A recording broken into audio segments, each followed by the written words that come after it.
These people can spend more than 5 hours a day underwater. And this must be the closest thing we have to actual mermaids. Meet the Bajau tribe from Indonesia, Malaysia, and the Philippines. This tribe developed an extraordinary mutation which helps them to almost live in the sea.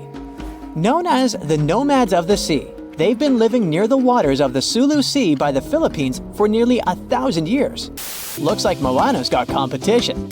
Look at their houses. They're built on stilts, and there's a reason for it. These are the traditional lansa houseboats, which are great for getting to the water as often as possible.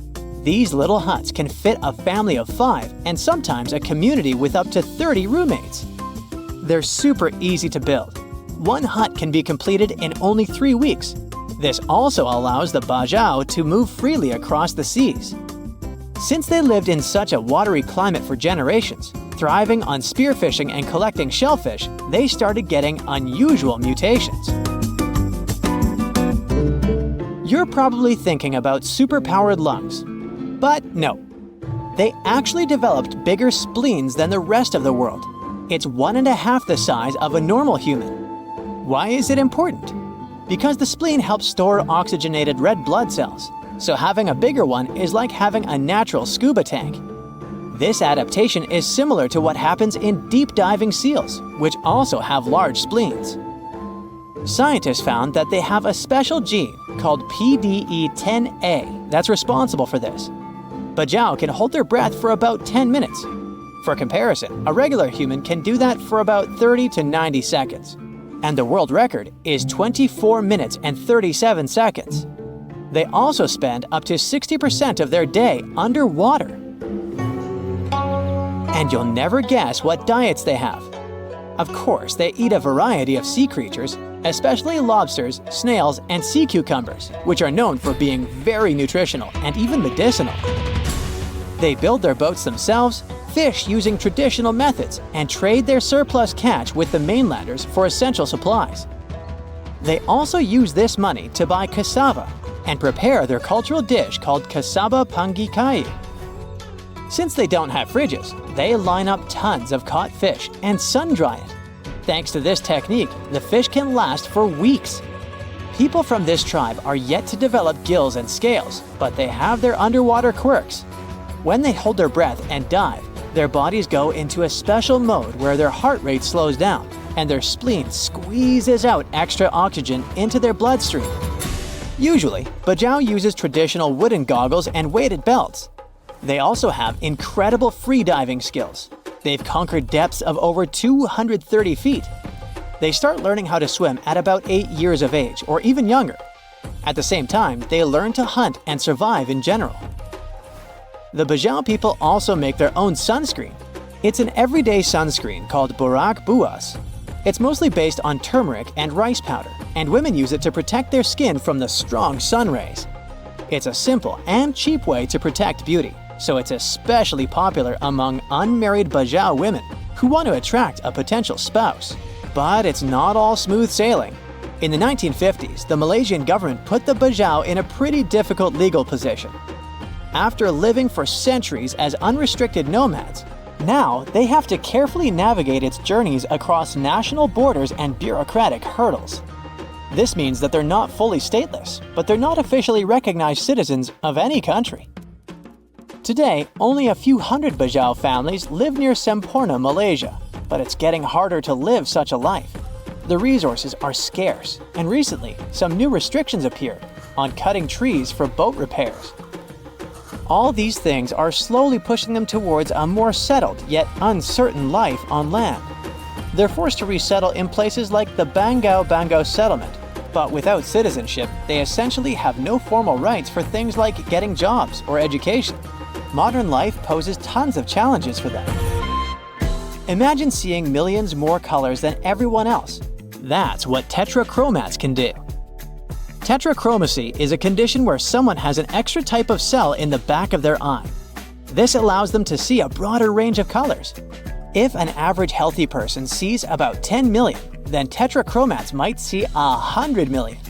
The extra cone enhances their ability to differentiate between subtle shades that others might not notice. This mutation requires 2 X chromosomes, so it actually happens to women. And it's not like this is a super rare thing either. The study says that about 12% of women possess this unique condition, and that's a huge number.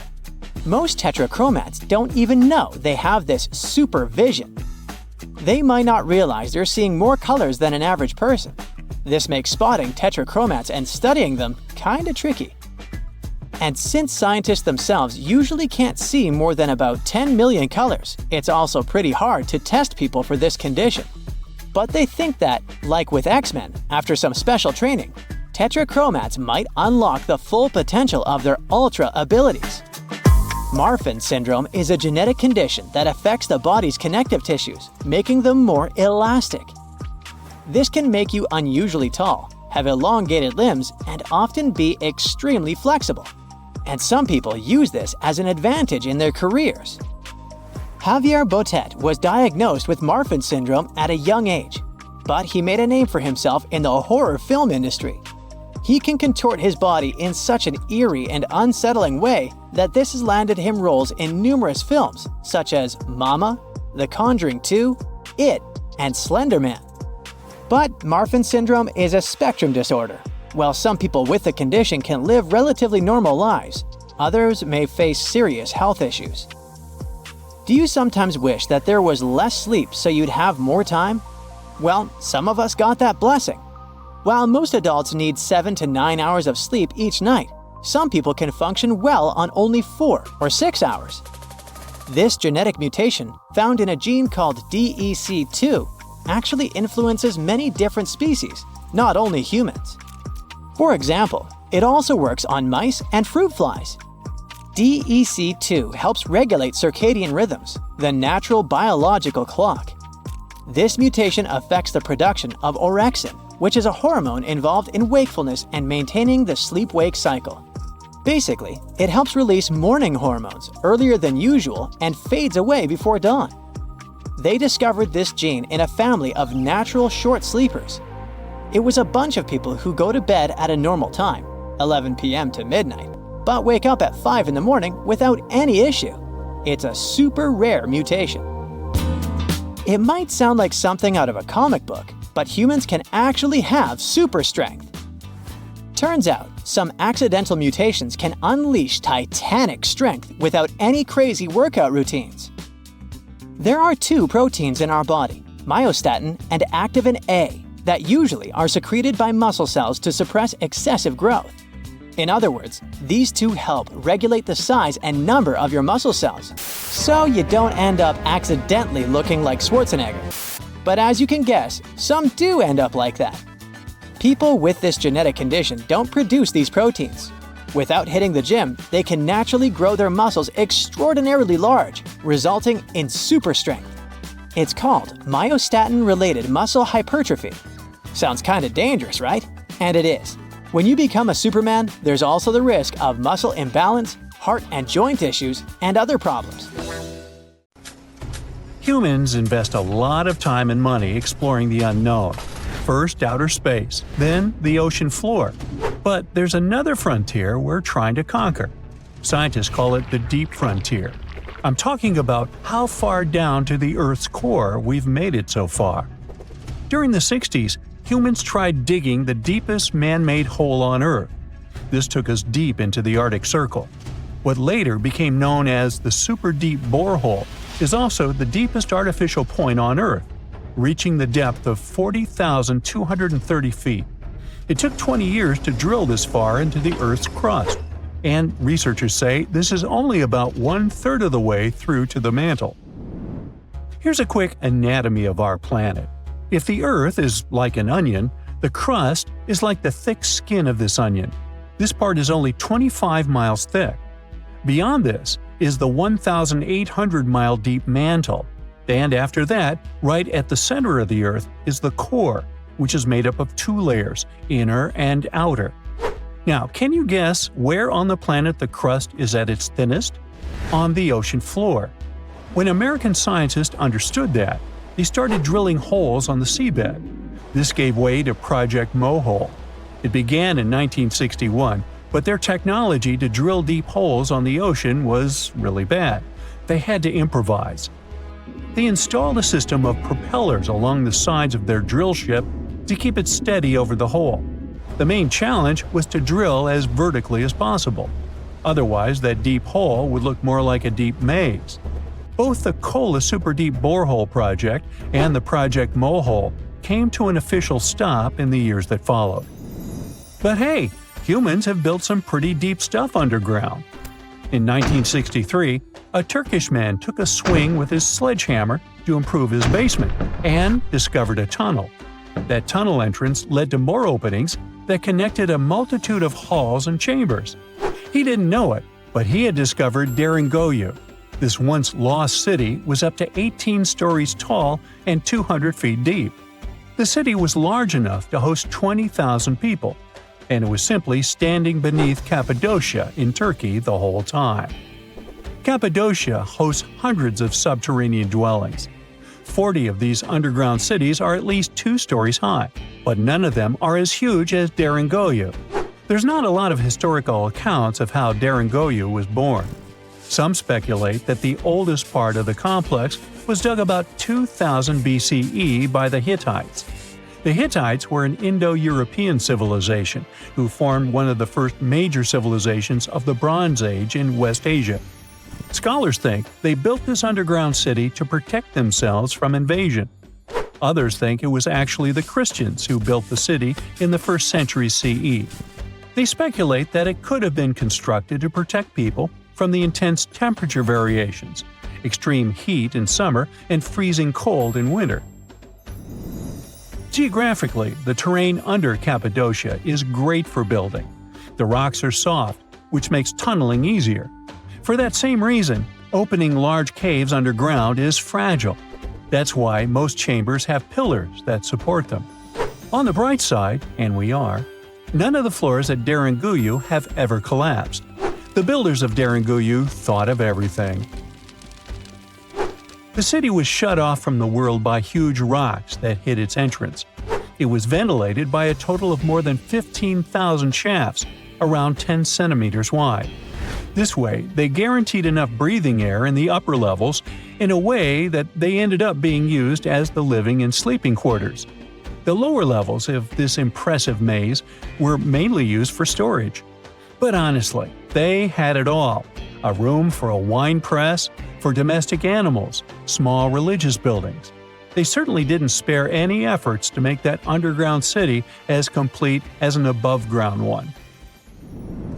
Now, speaking of impressive underground stuff, Switzerland has the longest tunnel in the world, built here on the Swiss Alps. This absurdly huge tunnel was built over 8,000 feet below the surface. Check this out. This is what the Gotthard-based tunnel looks like. The first idea to build the tunnel was put forward as early as 1947, but construction only officially began in 1999. It took them years to approve the project and then scout for the perfect location. Even so, the 73 different rock types that compose Massif turned the construction into a real challenge. Some of the rocks were as hard as granite, and others were as soft as sandstone. This meant they needed different approaches and equipment so the whole thing wouldn't crumble down. Overall, they had to excavate about 28 million metric tons of rock to make way for the tunnel. There were many other challenges to build that far into the earth. The deeper into the mountain they got, the hotter the temperatures were. Since there's no natural ventilation, temperatures would get as high as 115 degrees Fahrenheit, making it really hard for workers to endure. The tunnel stretches for 35 miles from one end to the other. During the construction, workers had to use 4 massive tunnel boring machines, aka moles, to penetrate through the massif. Each of these moles was around 1,400 feet long. But that was one of the best things they could do, since these machines limit the disturbance to the surrounding ground and help to produce a smooth tunnel wall. You'd never guess that the world's deepest basement belongs to the Sydney Opera House in Australia. The building goes as deep underground as it grows above ground. But this basement isn't just the Opera House's foundation, it's a parking lot. This unique parking garage penetrates 120 feet underground, or 12 stories deep, while most car parks are only 4 or 5 stories deep. But that's not all that makes it unique. You see, if they decided to build a normal rectangular parking space, this would end up eliminating a bunch of possible parking spaces. And since they wanted to maximize the space they had available, they had to come up with some superb structure. First, they opened up a man-made cavern to make that dream possible. Then they had to come up with a design. That's what led to the donut-shaped cavern, or what engineers call a double helix. This design shocked the engineering community for its innovative approach. But hey, it worked! Today, there is space for over 1,000 cars down there, which seems about right for an opera house. Let's wow once again real quick. Some underground structures may take up to an hour to reach.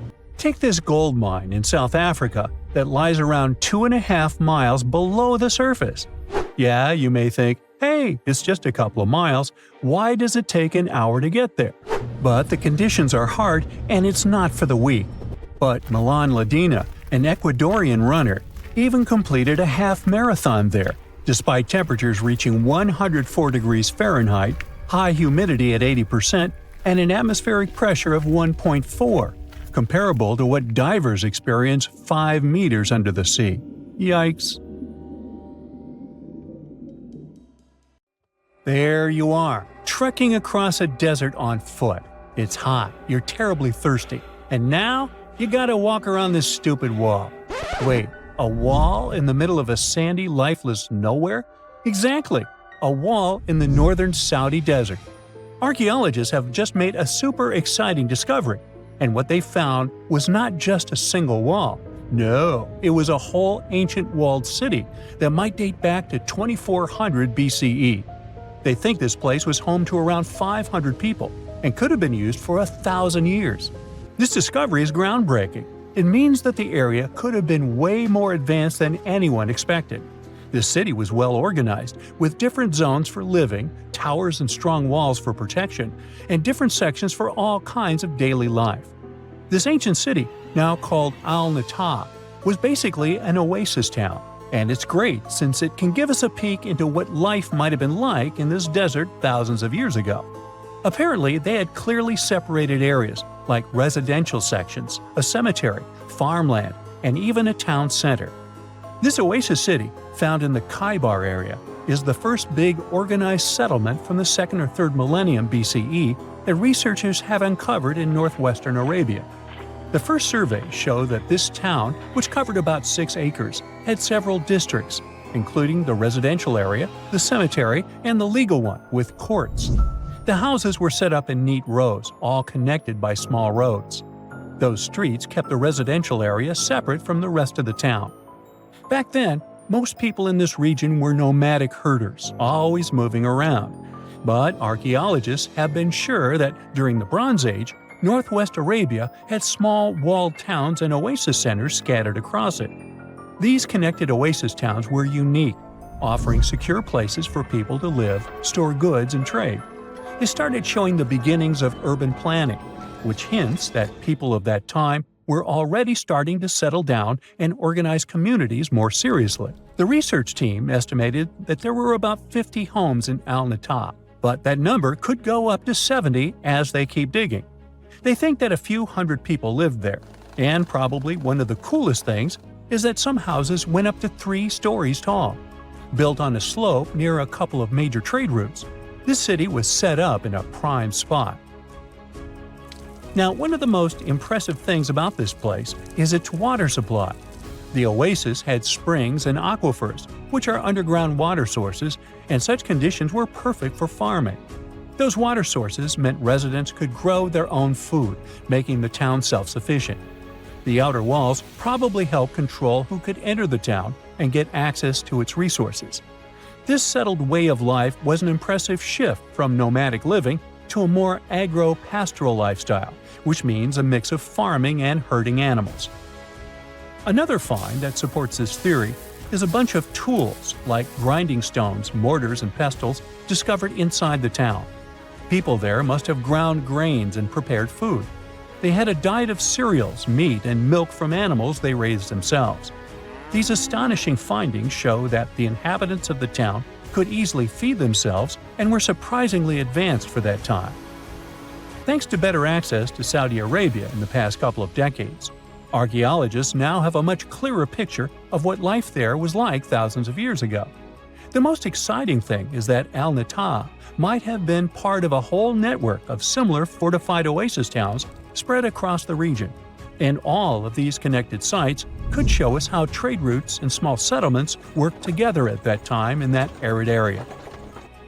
Now, at the same time, this recent discovery isn't the only one that has the scientific world buzzing with excitement. How about we visit Egypt and see for ourselves?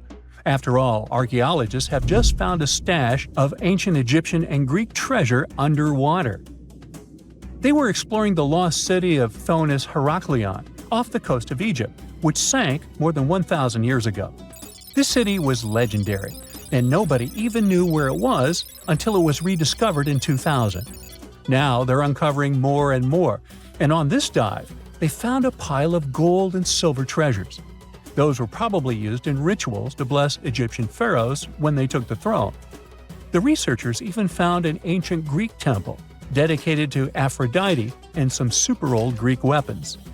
Frank Gaudio, the lead archaeologist, said it was astonishing that those delicate objects had survived the disaster that brought the city down. Back in its prime, Thonis Heraklion was one of the biggest port cities in the Mediterranean. It was a huge center of social life and was the main entry point for ships from Greece coming into Egypt. But tragically, due to rising waters, earthquakes, and a catastrophic tidal wave, the soil underneath the city literally turned into mush, and then the entire city sank into the Mediterranean. It was forgotten until Gaudio's team found it in 2000. Since then, they've been uncovering new parts of the city and piecing together its history little by little. If a lost underwater city doesn't seem impressive enough, we can travel to the Amazon. The discovery made there is truly mind-boggling. For centuries, people have talked about lost cities deep in the Amazon, like El Dorado, that mythical city of gold that lured Spanish explorers into the jungle. A lot of them never came back. Then, in the 1900s, a British explorer named Percy Fawcett went searching for what he called the lost city of Z, and he too disappeared. But now, finally, scientists have actually found proof that those lost cities in the Amazon were real all along. A team of scientists use a tech called LiDAR, which basically allows you to see through thick jungle from above by bouncing light beams off the ground. They flew over the jungle in Bolivia in a helicopter about 650 feet up and mapped out those hidden ancient cities. What they found were ruins of a huge urban settlement built by the Kasarabi people who lived there from 500 to 1400 CE. And it wasn't just a couple of buildings here and there. No, the LiDAR maps revealed massive urban centers, pyramids, platforms, roads, canals, and causeways, all carefully laid out. Turns out the Amazon wasn't just an untouched jungle. It was once home to big, complex cities. A scientist from the German Archaeological Institute explained that Europeans had long ignored the possibility of ancient Amazonian cities, but the LiDAR maps showed they were wrong. The new maps have revealed 26 sites, including 11 that no one even knew existed. Researchers have discovered two main city sites, Landivar and Kotoka. They had massive moat causeways stretching out like spokes on a wheel, linking the main cities with smaller surrounding settlements. Some of the canals even connected the cities to rivers and a big lake, which allowed water to flow through the area. Over the years, scientists found scattered ruins all over this region, but the thick jungle made it nearly impossible to connect the dots and see if or how they were related. With LiDAR, the whole layout came to life, showing that those sites were part of a much larger organized urban system. It's now also clear that the sites had a greater meaning, since everything is lined up in a way that could be symbolic of the spiritual beliefs of the inhabitants. The Kasarabi culture isn't as famous as the Maya, but they had a thriving society in an area that faced huge challenges, like yearly flooding. And although the nearby Andes had their own monumental sites, the Kasarabi were doing something absolutely unique. They even had reservoirs to store water, which suggests they might have been dealing with occasional droughts, which is pretty unusual for the Amazon. Actually, those terrible droughts could be why the Kasarabi eventually left their cities around 1400 CE. Now, let's assume that another species, whether humanoid or dolphin-like, could have existed millions of years ago. How do we find their traces? There was a Doctor Who episode about a non-human industrial civilization on Earth that existed long before us. These reptiles, called Silurians, were forced deep underground by a catastrophic rise of temperatures on Earth, and there they thrived for centuries. That inspired scientists to create the so-called Silurian hypothesis. If there was an advanced civilization before us, we should find their traces somewhere. Well, let's try. Climatologist Gavin Schmidt and astrophysicist Adam Frank decided to dive into this themselves. Like us, any technologically advanced civilization would be hungry for energy, so they looked for global effects that would leave a widespread mark. For example, hints of large-scale industrial processes, like plants and factories, and their leftovers. Then comes the question of how long these civilizations would last. If they existed for a long time, we should look for long-lasting signs, like residues from burning fossil fuels, mass extinctions, synthetic chemicals not found in nature, and even traces of nuclear fission. Basically, we should search for the same kinds of things that humans are currently leaving behind as evidence of our activities. Unfortunately, this evidence isn't that easy to find. Let's imagine an unsettling scenario if humanity suddenly disappeared. Even though it seems like we've left a lot of changes on our planet, the future civilization millions of years from now would struggle to find any remnants of our existence. Why? Well, our planet has existed for 4.5 billion years. Complex life on Earth has existed for more than 400 million years.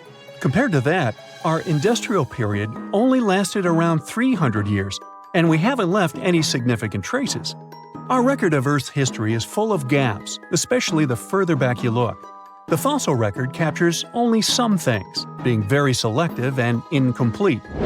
On average, one fossil emerges every 10,000 years, and dinosaur footprints are even rarer. Mountains rise, oceans change, and plate tectonics can easily wipe out evidence of entire civilizations. After a couple of million years, chances are any physical signs of a civilization would disappear. In order to find at least something, we have to look for things like odd sediment patterns or unusual isotopic ratios. Also, fossils mostly form in water, leaving us in the dark about creatures on land or in the jungles. So even if there was a technologically advanced society millions of years in the past, and even if they were far more advanced than us, we might struggle to find any clues of its existence. Frank and Schmidt try to understand how we could ever hope to spot signs of them. Discovering actual cities would be the ultimate proof of a Silurian-style civilization on Earth. But Adam Frank isn't too optimistic. Even now, our cities cover less than 3% of the surface, making it easy to miss ancient city ruins. Whether a city survives over tens of millions of years depends on whether the land around it is sinking, getting locked into a rock, or rising, getting worn away by rain and wind. So places like the French Quarter in New Orleans might have a better shot of making it into the geologic record than, say, Haight-Ashbury in San Francisco. When it comes to finding artifacts, the odds are pretty slim as well. No prehistoric iPhone would survive millions of years, fancy glass or not. Finding their fossilized remnants might be a bit more promising, but it's still tricky. Considering modern humans have only been around for about 100,000 years, it's quite possible that we might overlook any traces of an earlier advanced species. There is one thing, though. We could stumble upon their traces in rocks. Our current chaotic era might leave a distinct mark on the Earth's geological history, especially since we're basically experiencing PTM 2.0. I'll get to that in a moment. So they try to look at the changes in the carbon cycle. Humans have been releasing a lot of fossil carbon since the 18th century.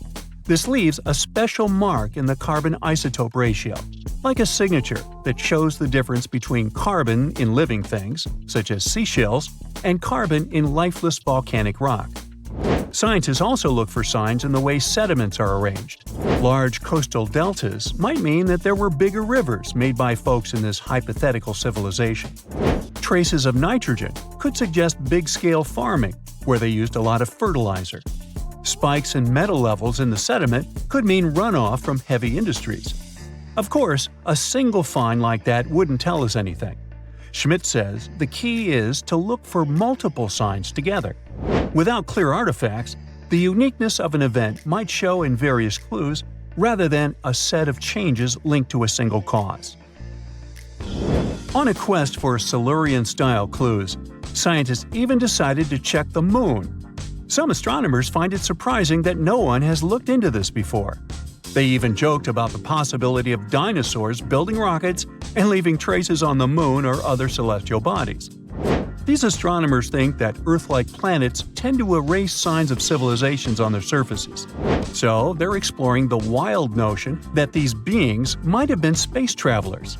In that case, remnants of their technology, known as technosignatures, could be lurking not only on our Moon but also on asteroids, or even buried on Mars.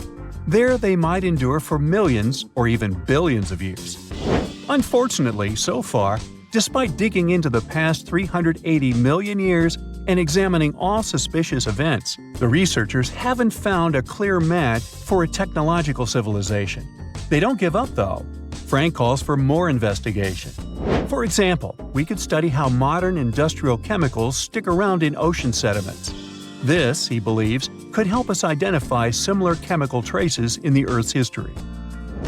If there are no traces, why do we even bother to find something like that? This research is based on Schmidt and Frank's recent papers. They were delving into the Anthropocene. It's the proposed epoch, dominated by human activities on Earth. It's full of these things called hyperthermals. They're prehistoric events when temperatures on Earth sharply increased over a relatively short time. They're like extreme heat waves from the past. A great example of this is the Paleocene-Eocene thermal maximum, or PETM for short. It happened around 55.5 million years ago and saw a rapid rise in global temperatures. Over 200,000 years, the average temperature on Earth jumped from about 9 to 14 degrees Fahrenheit.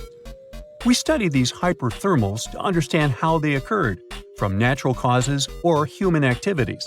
So, these hyperthermals sparked the genesis of Frank and Schmidt's research. To study them, scientists started examining chemical signals and tracers left in rocks. When doing that, Schmidt and Frank uncovered some eerie parallels between all the climate issues we have today and past periods of rapid temperature shifts. There's a close similarity between the PETM and other hyperthermal events. So all this work isn't just about solving a historical mystery. Understanding our impact on the environment can guide us to finding better ways to live in harmony with the planet and avoid becoming a forgotten species in the future. Our Milky Way is filled with lots of planets that could be just right for life, but we don't know if there are other civilizations out there. Earth is the only place we know of with living beings. About 200 years ago, people wondered if there might be civilizations on Mars. Back then, it was a real question. But once we got pictures from space probes, we decided there wasn't any evidence for it, and that idea got stuck in our minds. Now, it's not even considered a valid topic for serious science. It's seen as kind of silly. But no one has set clear limits on what could have happened on our own planet a really long time ago. So, even if there is no proof, we shouldn't throw away the possibility. Don't forget, it took humanity a while to recognize dinosaurs. Maybe Silurians are just patiently waiting for their time. NASA is on the hunt for Dyson spheres. Turns out there are 60 stars that give off weird light patterns. This means there might be some extraterrestrial technology nearby. A team of scientists has developed a new way to search for advanced civilizations by looking for Dyson spheres. All forms of life, from microbes to us, need energy in order to survive. As living creatures keep evolving, their energy needs grow. We started with small fires, then moved on to coal, oil, and eventually solar panels. Now imagine a super advanced civilization that has used up all the energy sources on its planet. What's next? Their host star, an almost limitless power source. This is where the idea of Dyson spheres comes in. It was made up by the physicist Freeman Dyson in the 1960s. This idea says that, hypothetically, we could build an incredibly big structure around a star to capture its energy, like some sort of gigantic solar panel. Advanced civilizations could use it to power their planet and even interstellar travel. Right now, something like this would be impossible for us to build, but maybe someone else in the universe has managed to pull that off. Scientists gathered lots of data from surveys of stars. They analyzed over 5 million objects and found some candidates. Of course, extraterrestrial civilizations might have completely different technology, so astronomers aren't looking for actual giant shells around stars. Instead, they're looking for technosignatures. These are weird things that might indicate the presence of something technological and can't be explained by known natural sources like galaxies or nebula. For example, a structure like a Dyson sphere could give off unusual infrared radiation. This is because, while absorbing a star's energy, this structure would give off crazy amounts of heat. Out of millions, they identified 368 potential candidates. Further filtering left them with only 7 objects that could be Dyson spheres. Now, usually, weird infrared flickering happens from giant crashes in space, like planetary collisions. Warmed-up dust and rocks get scattered around and give off strange lighting patterns. These are called extreme debris disks. The researchers think these 7 objects could be M-type stars, also called red dwarfs. These are stars that are very small on the space scale and a bit fainter than our Sun, a yellow dwarf. Stars like that don't usually have warm dust and rocks around them, but scientists need to do more tests, like looking at the light in detail, to be sure about their discovery. There was another study that found 53 star candidates with similar excess infrared radiation. But these also need to be checked. Scientists plan to use advanced tools like the James Webb Space Telescope to take a closer look at all these candidates. One famous candidate is Tabby's star. Scientists even made a joking name for it because the paper about this star had the subtitle, "Where's the Flux?" Think of an acronym yourself. Now, it's a bit hotter and more massive than our Sun. It's caught NASA's attention because of its unusual, irregular light dimming. For some reason, it doesn't glow like a normal star, but blinks, as if someone turns on and off a flashlight. At first, you might think this is just because some big planet is passing in front of it, or a comet, but we're talking up to a 22% drop in light. No planet could manage to eclipse a quarter of a star, and that's where the name comes in. So, another explanation is a Dyson sphere or some similar megastructure. Someone also suggested that the dips might be caused by fragments from a broken exomoon orbiting the star. There are other stars that show similar traits, but there's no solid evidence to support this. So for now, scientists just don't know. So astronomers are on the hunt for any giant structures.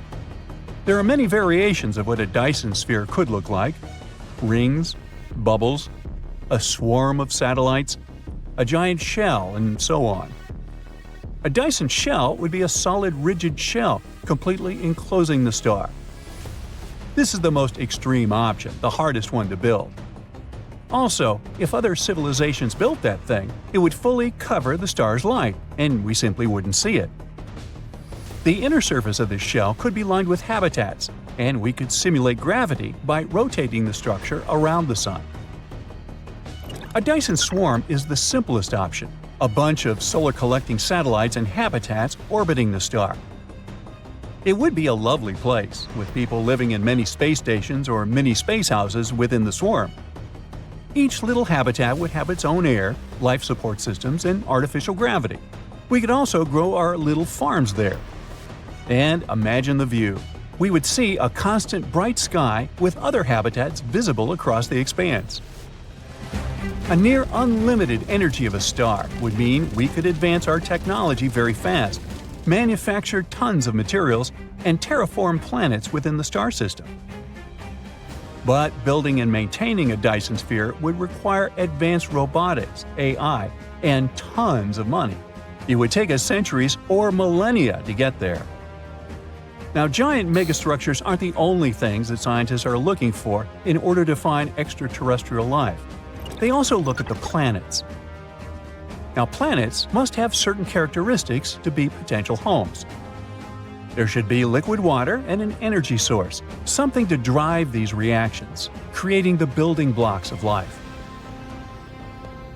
Turns out such conditions aren't rare at all. Our search showed that there might be more than 60 billion potential habitable planets in the Milky Way alone. Unfortunately, we can't look at them directly or land there. So we have to use tricks, like detecting water and good gases in their atmosphere. Recently, the James Webb Space Telescope found possible signs of life on a planet called K218b, which is pretty close, about 120 light-years from Earth. This planet is 9 times the size of Earth. It has clouds of liquid water but a different atmosphere, full of gases like methane, carbon dioxide, and dimethyl sulfide. Regular oxygen-breathing life wouldn't do well at all there, but on Earth, dimethyl sulfide is produced by life forms like phytoplankton. They also discovered that weird wiggly planets could be signs of advanced extraterrestrial civilizations. In our solar system, each planet has its own orbit. But the universe likes to surprise us. Surprise! Models show that there might be planets that share the same orbit. For example, it's possible if the planets are evenly spaced around the star, minimizing their gravitational impact on each other. Or the so-called horseshoe configuration, when planets speed up and slow down in relation to each other, moving in funny wiggly ways. These horseshoe systems can hold up to 24 planets. This is one of those things that are possible, but very unlikely without some help. Normally, gravity would immediately destabilize such systems. This means that if we ever find a star system with 24 planets sharing orbits, it might indicate that some advanced civilization decided to lend a hand. They also might contact us themselves. The search for extraterrestrial intelligence began in the 1960s when astronomer Frank Drake started listening for radio signals from space. Today, they persist. Astronomers listen for leakage radiation from other civilizations, which are radio waves unintentionally sent into space from everyday activities. Recently, they detected radio waves from YZ Ceti b, a planet super close to us, just 12 light-years away. This means it might have a magnetic field, invisible shields that are very important for protecting life from the solar radiation. But YZ Ceti b is probably too close to its star to be habitable. But there are a lot of places for such a signal to come from. It turns out there are 1,000 star systems in our galaxy where they can see us in the sky. All these stars have a perfect view of Earth passing in front of the Sun, making it easy for potential extraterrestrial astronomers to spot us. So, there are over 1,000 star systems that could be watching us right now. And if we study them, we might one day find evidence of intelligent life looking back at us. Hello! You're walking down the street. You see a strange-looking antique shop called Ageless Trinkets of Mr. Bright. You're curious, so you enter there. You take a look at all the weird stuff. Suddenly, an old folded parchment paper catches your attention. It's a world map, but something's off with it. Instead of showing the countries as you know them, it shows the locations of 4 mythical lost worlds and civilizations. Mr. Bright, the shop owner, comes next to you after realizing your shock.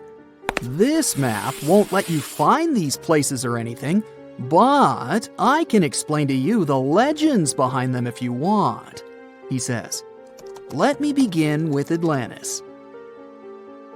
You might know it as Aquaman's underwater kingdom, but Atlantis, the fictional island, was actually first introduced in 2 of Plato's works. According to him, Atlantis was a highly advanced civilization that existed about 9,000 years before his own time, and its story had been passed down by poets, authors, and others. He wrote about Atlantis and its citizens to give a moral lesson and to teach about the dangers of arrogance, as well as the eventual downfall of those who are after too much power.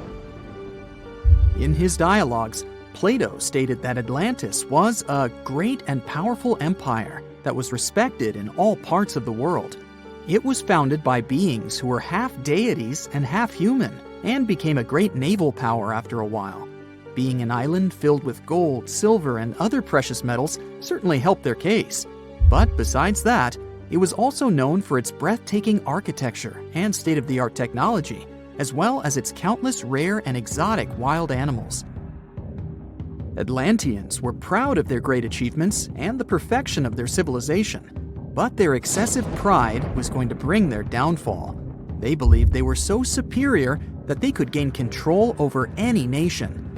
This led them to launch a series of invasions. They conquered many of the Mediterranean lands, but when it was time to enter Athens, Athenians pushed back with an extraordinary force, so the Atlanteans were finally defeated. Plato stated that deities then got angry at Atlanteans because of how wicked, greedy, and immoral they became. So they punished them by sending earthquakes, which caused Atlantis to sink beneath the sea.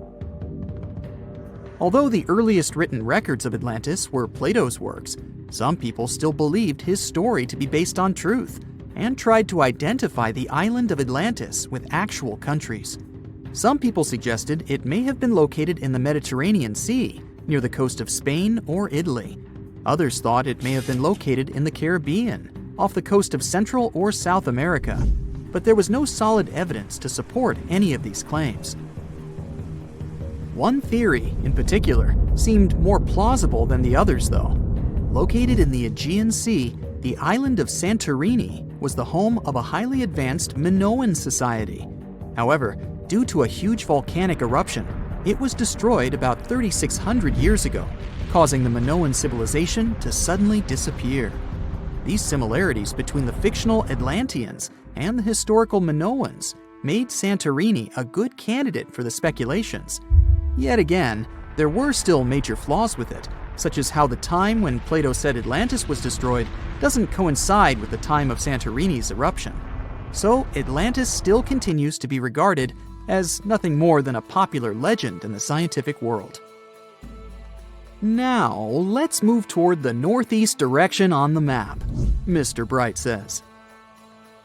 According to Celtic Breton mythology, there once was a magnificent city called Ys, also known as Caris, that towered over Douarnenez Bay in France's Brittany region.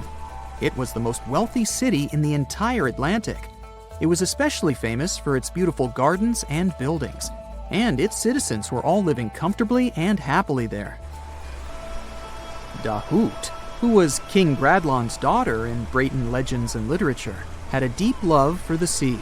She begged her father to build a city at the edge of the sea, and that is how the city of Ys was established. Little did she know that she would be the one responsible for the destruction of her father's beloved gift. You see, since the city was surrounded by the sea, it needed to be protected by a dike equipped with floodgates, and these gates could only be opened at low tide. And the only one who had the keys to these gates was the king himself. One day, a handsome red knight arrived at the city, but couldn't pass the gates. Dahut was so taken by him that she wanted to let him in. She knew that her father was the keeper of the only key to the city, so she sneaked into his room and stole it from him. Then she gave it to the Red Knight so that he could enter the city and they could be together. However, the Red Knight turned out to be the Prince of Darkness, and he intentionally left the gate open to the raging sea. The waves soon swallowed all of Ys. King Gradlon was able to escape on his magical horse, but Dahut couldn't. She turned into an evil mermaid who lured sailors into the sea. Today, if you go to Quimper, a city in Brittany, northwest France, you can find the statue of King Gradlon riding on his horse. Although the city of Yis is a legend, Brittany coast locals believe that on the days when the waters are calm, you can still hear the tolls of the city bells deep under the sea, if you listen carefully. Mr. Bright then points at the Indian Ocean on the map and says, "Now, have you heard about Lemuria?" Back in the mid-1800s, a few scientists suggested that there was once a continent that existed in the Indian Ocean, somewhere close to the south of modern-day Sri Lanka. The first one to popularize this theory was the British lawyer and zoologist Philip Lutley Sclater. In his paper, The Mammals of Madagascar, he stated that he found lemur fossils in India and not in Africa. However, this discovery was extremely shocking to him because of the fact that lemurs' original homeland, Madagascar, is much closer to Africa. He proposed that this was possible only if some larger continent connected the two once. He stated that this continent must have eventually sunk to the ocean floor. He then named it Lemuria, and hence the theory was born. People who came after Sclater took his theory a step further and thought that Lemuria was also the home of an extinct race of humans called Lemurians, who had 4 arms and enormous bodies, and were also the ancestors of modern-day humans, as well as lemurs. Of course, as new scientific discoveries were made on plate tectonics, evolution, and the study of DNA, the theories regarding the fictional continent called Lemuria were debunked. The last fictional land on the map is Agartha, Mr. Bright says. Taking its roots from Eastern mysticism, one legend says there's a kingdom called Agartha that is located deep beneath the surface of the earth. It's where all 4 corners of the world are connected by paths and tunnels. It is said that there's a secret entrance into Agartha hidden in the Gobi Desert, and it's built by Agarthans themselves using advanced technology that can't be detected by us, the surface folks. According to some beliefs, Agartha exists to counterbalance the energies of those who live above the surface. While we live in a state of rush and heightened emotions, this world beneath us is the total opposite. Some even say that those who escaped Atlantis fled here to continue their lives inside the Earth's core. And yet, others think it's actually a land that's crawling with all kinds of monsters. But there's no need to be scared, since modern science proved Earth's core is not actually hollow and is a solid hot iron ball. So you can cancel your journey plans to the center of the Earth if you've made any. Thanks, Mr. Bright. Imagine you get to be an archaeologist for the day. You'll travel the world to solve the mystery of long-lost civilizations that disappeared without a trace. Grab your chisel and fedora, and let's go. You arrive at the American Southwest, where an ancient mystery is waiting to be solved. You make your way to Chaco Canyon, just outside of Albuquerque, New Mexico. It's hot and dry in this deserted area. You're here to visit the ancient ruins of the Anasazi people. It's said that they were a thriving civilization that met a mysterious end. You hike a few miles before you begin to make out the shape of dwellings, constructions built of stone in the middle of the canyon. This is Pueblo Bonito, a 10th century complex that contains as many as 800 rooms and stands over 5 stories tall. The buildings are beautiful and made from sandstone. To access the complex, its inhabitants built a 400-mile network of roads, some of them 30 feet wide. You can't wrap your head around the fact that it was built so long ago. Everything looks so well preserved. The Anasazi reigned over the so-called Four Corners region from 100 CE to around 1600 CE. During this time, they built a civilization that sprawled over 30,000 square miles, including Colorado, New Mexico, Utah, and Arizona. Standing inside a huge kiva, an underground ceremonial chamber, you wonder what happened to the Anasazi people. Scientists have analyzed tree rings and found out that the Anasazi population lived through a period of great drought. The drought is believed to have lasted 23 years, and there was possibly no rain at all during this time. This definitely affected their livelihood, from malnutrition to battles over food and resources. But was it enough to make 30,000 people flee their homes? Researchers say these people left their homes with their belongings still in place. Ladles were left in ceramic bowls. Granaries were full of supplies. It was as if they intended to return, but never had the chance to come back. For many years, archaeologists have believed that the drought was the reason for the disappearance of this thriving society. But there's other evidence that shows a different story. Anthropologists say that the ancestral Puebloans, as they are also called, were an exemplary population. They were peaceful and lived together in harmony. But that's not what their architecture shows.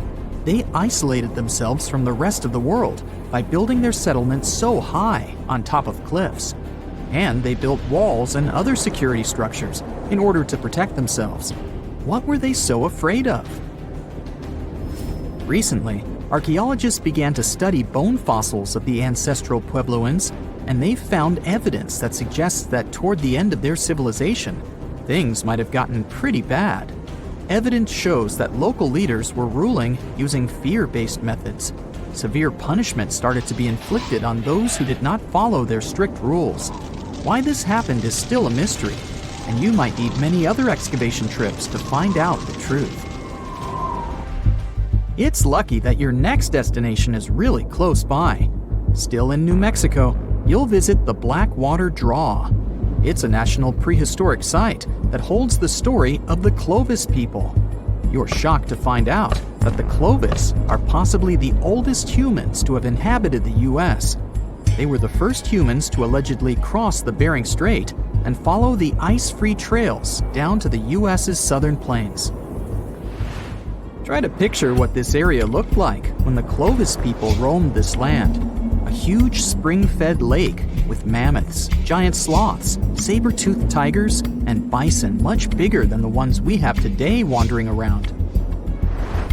The archaeological site you're visiting shows that the Clovis population were big game hunters. You're able to identify the bones of several mammoths and even the stone tools that our prehistoric ancestors used to hunt them. Some of these date back to 13,000 years ago, aka the end of the last ice age. You're presented with two possible theories on the disappearance of the Clovis population. It's possible that during the final 1,500 years of the last ice age, changes in climate caused a shortage of food. Scientists also believe that this situation was worsened by overhunting. Another theory suggests that a large meteor hit North America, and this was enough to alter the climate and make the Clovis people migrate southward to try to survive. But the truth is, there's no evidence that any of that happened. Next, you'll fly to the Pacific Ocean, to the mysterious Easter Island. This place has left us with many questions, from the building of 13-foot-high face statues to the sudden disappearance of the Rapa Nui people who inhabited the area. You approach the island at Anakina, a white sandy beach on the island's northern shore. Researchers believe this area was one of the first settlements of the Rapa Nui. You could say you're standing at the end of the world, as you're over 3,000 miles away from South America and 1,000 miles away from the nearest island. Around 800 CE, when the first humans arrived, the island was an oasis. Today, the area is mostly deserted. You get your first clue on the fall of the Rapa Nui from an excavation pit you open at the beach. There's clear evidence of human presence: charcoal, tools, and bones, some of them belonging to rats. Bingo! When humans arrived at Easter Island, they brought along rodent companions. They probably didn't know this at the time, but these rodents would contribute largely to their demise. Rats love palm trees, which helped to deforest the natural vegetation of the island gradually over the years. But there's another clue. Looking into genetic data, you discover that South Americans came into contact with the Rapa Nui around 1722. What might have happened to this population is the same that happened to other more isolated groups. the contact with foreign groups brought about diseases that possibly led to the end of the Rapa Nui. To finish off your trip, you're headed to Cambodia. The country was once home to the Great Khmer Empire from the 9th century CE to the 15th century CE. The ruins of this place are magnificent. Your main excavation site is the Plains of Angkor, built alongside the Mekong River. This huge site was the most important Khmer city at the time. Just FYI, Angkor actually means capital city in the Khmer language. The Khmer were able to build a huge network of roads connecting Angkor with the rest of the empire. And it's believed that up to 1 million people were spread throughout the Khmer Empire at its peak days. It was the largest pre-industrial city in the entire world. It's comparable in size to modern-day Los Angeles, just so you can get an idea. The Khmers were also master builders and engineers. They managed to build a complex irrigation system that helped their rice farming through the centuries. And to connect their cities, they built almost 500 miles of intricate highways and bridges. Oh, and not to mention the complex architecture of their religious buildings, such as Angkor Wat, one of today's most visited tourist sites in Cambodia. It took over 30 years to build, and it spreads over almost 500 acres. Back in the day, its towers were probably decorated with gold, but today, the site is a maze of vine-covered temples. Like your fellow researchers that came here before you, you're unsure of what caused this civilization to be wiped off the map. One possible guess has to do with the climate in the region. Strong monsoons might have caused massive floods and severe damage to the infrastructure, especially to the water system the Khmer people heavily relied on to survive. But another reason could have been regional conflict and immigration. Toward the end of the 15th century, the empire started to decline in numbers, and this could have weakened its strong power. You might not go home with many answers, but you've certainly learned a lot, huh?